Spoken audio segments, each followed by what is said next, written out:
que les Jeux Olympiques de Tokyo ont été reportés à juillet 2021. C'est un coup dur pour les athlètes qui s'étaient entraînés pour le jour J. Un entraînement de haut niveau, ça se planifie très en amont, vous le savez. Alors comment s'adapter? Comment continuer à y croire, poursuivre l'entraînement? Exemple avec l'une de nos plus belles chances de médaille qu'Andrea a pu joindre justement.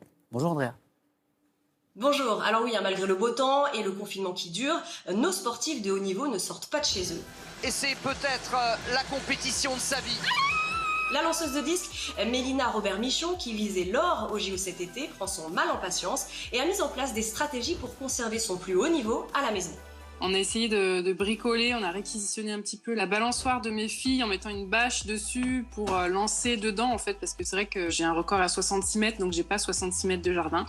Donc on essaye de s'adapter un petit peu. Alors je peux pas lancer des disques, mais je lance des medicine balls, c'est des espèces de gros ballons avec une poignée pour garder un petit peu le feeling du lancer, on va dire. Difficile pour un sportif de garder la niaque, surtout lorsque l'on s'entraîne sans objectif à moyen terme, puisque je vous le rappelle, toutes les compétitions ont été reportées, et lorsque l'on s'entraîne aussi dans des conditions hors normes. En fait, c'est dans la tête que ça se passe. Je fais ce qu'on appelle des mimes, c'est-à-dire le mouvement du lancer sans lancer, et après je fais aussi donc la visualisation, où là je visualise le lancer, comment je le fais, les points techniques qu'on a travaillés, vraiment pour entretenir tout ça et pas le perdre. Je regarde aussi beaucoup de vidéos. La question du poids se pose également lorsque l'on est confiné. Et comme beaucoup d'entre nous, Mélina Robert-Michon est confrontée à son quotidien de maman.